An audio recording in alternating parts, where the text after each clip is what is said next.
ولد الأمريكي ستيفن بيت بمتلازمة نادرة لا يصاب بها إلا عشرات فقط حول العالم، وتدعى عدم الشعور بالألم أو congenital insensitivity to pain.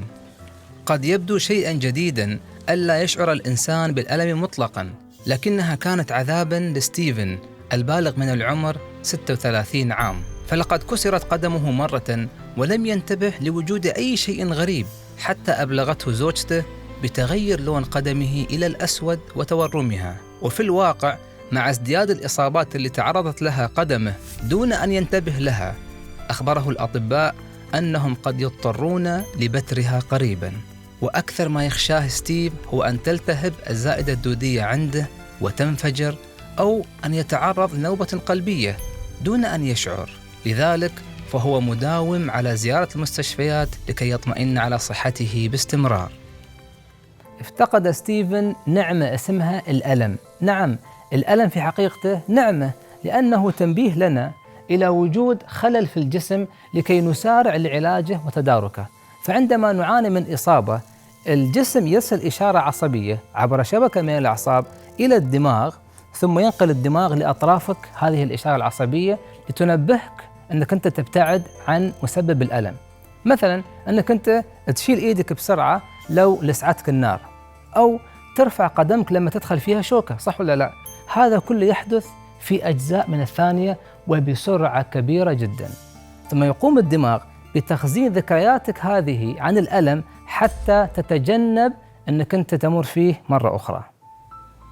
لكن أحياناً يظل عصب في جسمك يرسل إشارات ألم إلى الدماغ دون توقف، وهذا يسبب ما يعرف بالألم المزمن أو chronic pain.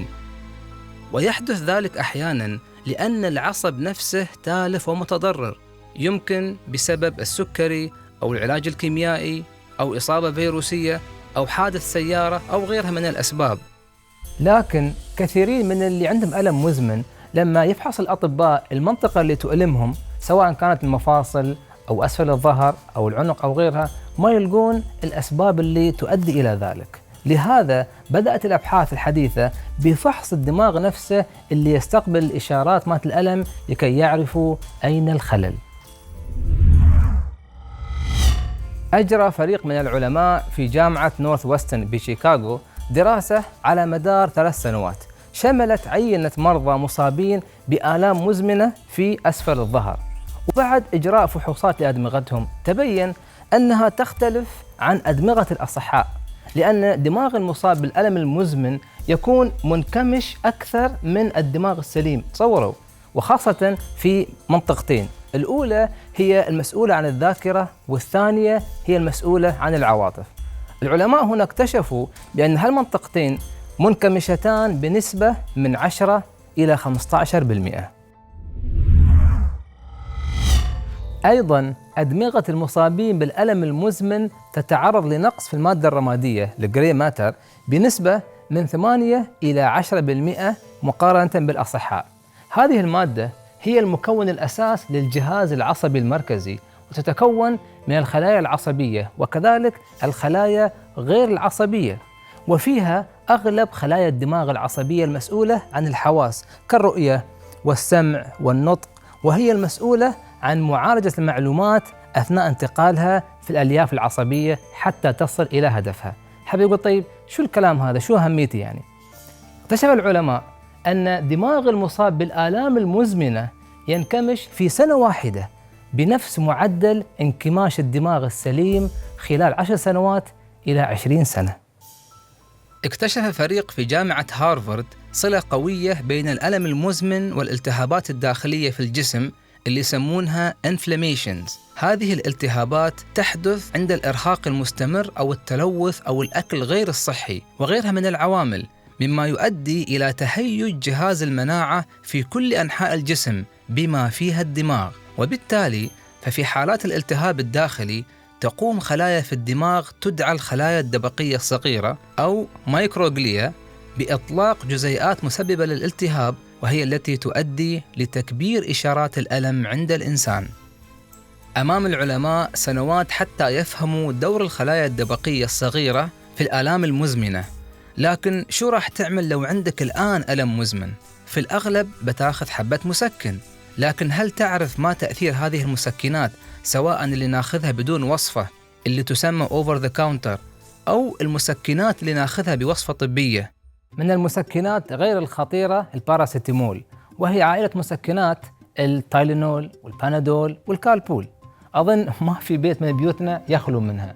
هذه مسكنات تعمل بصورة رئيسة على الدماغ عن طريق تثبيط إفراز مواد كيميائية توجد في جميع أنحاء الجسم وتسبب الالتهاب والشعور بالألم وتسمى بروستاغلانديز. لكن الباراسيتامول يعمل على المواد الكيميائية الموجودة في الدماغ فقط، فيخفف الألم ويخفض الحرارة بدون ما يؤثر على بشرة. أما الأسبرين والبروفين فهي تندرج تحت أنواع أخرى من المسكنات تسمى مضادات الالتهاب اللاسترويدية Non-steroidal anti-inflammatory drugs، وهي تعمل أيضاً على إيقاف بروستاغلاندينز، ولكنها تقوم بذلك في جميع أنحاء الجسم وليس في الدماغ فقط. لكن الخطورة هو أن هذه البروستاغلاندينز الموجودة في داخل الجسم تقوم بوظائف مهمة مثل حماية بطانة المعدة وعمل الكليتين بطريقة سليمة وعدم انسداد المجاري الهوائية وغيرها. لذلك لازم تكون حذر عندما تأخذ هذه الأدوية واستشر الطبيب دائما. هناك نوع من المسكنات يعد مشكلة حقيقية، وهي المسكنات شبه الأفيونية اللي تسمى أوبيويد. حد بيقول الآن يعني مخدرات؟ مش بالمعنى المتعارف عليه عندنا اليوم، فقديما كان الأفيون يستخرج من نبتة معينة لعلاج الألم، ثم صار اسمه يطلق على مجموعة واسعة من المواد اللي تتفاعل مع مستقبلات في الجسم لكي تقلل الألم. هذه المسكنات خطيرة جدا، فهي تغير من كيمياء الدماغ لترفع من إحساس المتعة مما قد يؤدي إلى الإدمان، كما أنها تخفض الإشارات القادمة من الخلايا العصبية اللي تتحكم في التنفس، مما يؤدي أحيانا إلى الوفاة بسبب نقص التهوية. لكن أكبر ضرر لهذه المسكنات أنها تزيد من الألم اللي بسببه يتعاطاها المرضى أصلاً. تصوروا، فهي تسكن الألم لفترة بسيطة فقط، وبعدها تغير من دائرة استقبال الدماغ للإشارات، إشارات الألم يعني، وتخلي مستوى تحمل الجسم للألم ضعيف ويصير يشعر بالألم من أبسط الأشياء. تعاني الولايات المتحدة حالياً مما يسمى في الأوساط العلمية والصحفية بوباء المسكنات شبه الأفيونية Opioid Epidemic، وهي مسكنات تحمل أسماء تجارية شهيرة مثل بايكودين ومورفين وأوكسيكونتين والترامادول.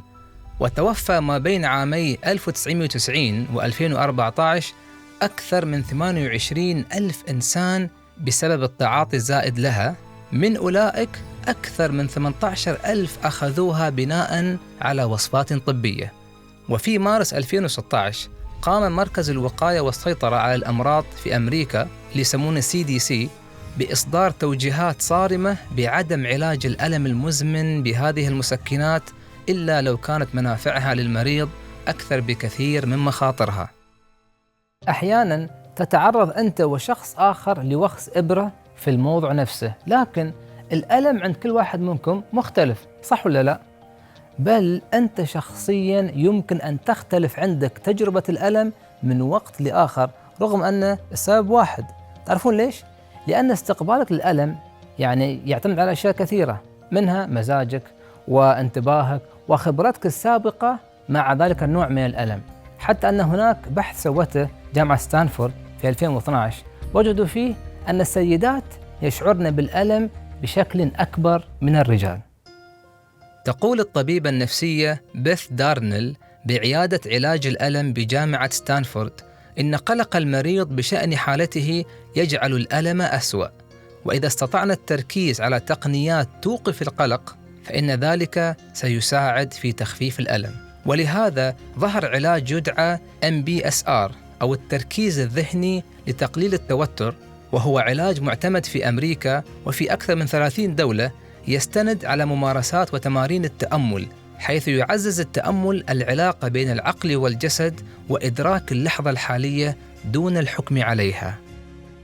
في عام 2016 أجريت دراسة في معهد بحوث العلاج الجماعي على 3 علاجات للألم في عينة من 342 حالة، فطبقوا عليها علاجات CBT و MBSR والعلاج الطبي العادي للألم من مسكنات وغيرها. فوجدوا أن الحالات اللي استخدمت أول علاجين CBT و MBSR انخفضت عندهم المتاعب الناجمة عن الألم بشكل واضح بعد 26 أسبوع من بدء العلاج، بل وارتفعت قدراتهم الوظيفية. هناك من يشكك في العلاجات غير الدوائية وأحياناً يكون معاهم حق، يعني ما في شخص عنده صداع نصفي ويريد يسمع حد يقول له فكر في إيجابية، خلك متفائل، هو يحتاج لمسكن الآن. لكن الفائدة من العلاجات غير الدوائية اللي ذكرناها أنه وقت الألم تكون عند الإنسان قدرة على السيطرة، أو خلينا نقول على إدارة نفسه بطريقة أفضل. وبحسب الجمعية البريطانية للألم فإن 5 سكان العالم أي 1,400,000,000 إنسان يعانون من آلام مزمنة في أجسادهم. ورغم أن العلماء يعملون ليل نهار لابتكار علاجات فعالة، إلا أن الجوانب النفسية مهمة جدا ولا يجب إغفالها. تعرفون شو أكثر ما يتعب مرضى الآلام المزمنة؟ نظرة البعض لهم في البيت أو في العمل بأنهم كسالى أو متقاعدين، وهم في الحقيقة يعانون وصابرين. كون الإنسان يعاني من آلام مزمنة فهذا خلل عصبي وليس كسل، لذلك نحتاج أن نراعي هؤلاء الناس ونتفهم آلامهم. ومن أهم الأمور اللي يحتاج الواحد منا أن يعرفها إذا كان عنده ألم مزمن هو ألا يفقد الأمل، لأن أكيد في حلول قادمة، وألا يعزل نفسه عن الآخرين، بل عليه أن يقاوم الألم ويستمتع بالحياة.